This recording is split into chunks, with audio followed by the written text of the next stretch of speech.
우리나라와 일본의 외교 충돌과 관련해 미국은 상황이 악화하지 않도록 관여하겠다는 입장으로 전해졌습니다. 최근 미국을 방문했던 외교부 당국자의 전언인데 미국은 경제적 갈등이 안보 협력을 해치는 경우가 있어서는 안 된다는 입장이라고 강조했습니다. 왕선택 통일외교 전문기자의 보도입니다. 외교부 당국자는 이번 미국 방문에서 주요 정책 당국자들을 잇따라 만나 일본의 보복 조치와 관련해 긴밀한 협의를 진행했다고 설명했습니다. 우리 정부는 특히 일본이 제3국 중재위 관련 답변 시한이나 참의원 선거 일정 등을 계기로 추가 도발을 하면 우리도 대응해야 한다면서 이런 상황은 우리 정부가 원하지 않는다는 점을 설명했다고 전했습니다.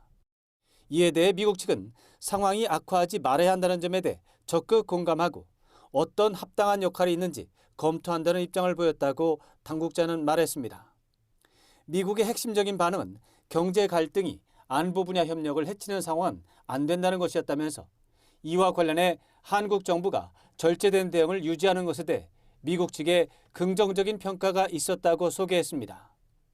또 한국과 일본이 충돌하면 두 나라 모두 패배하고 대신 반도체 기술 발전을 추구하는 제3국이 이익을 볼 수 있다는 점에 대해 미국도 우려를 표명했다고 말했습니다. 이 당국자는 그러나 미국 측은 한국과 일본 모두 미국의 맹방인 만큼 한쪽 편을 들기 어렵다는 의견도 나왔다면서 미국이 어떤 식으로 관여할지에 대해서는 잘 모르고 우리 정부가 중재를 요구한 것도 아니라고 말했습니다.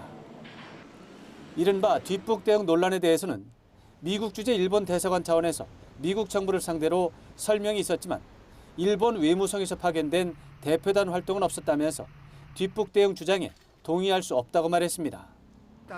한편 외교부 내에는 윤강현 경제외교조정관이 총괄하고 아태국과 북미국, 양자 경제외교국과 원자력 비확산국 등 관련 실국에서 참여하는 통합 대응반이 구성돼 운영 중인 것으로 알려졌습니다.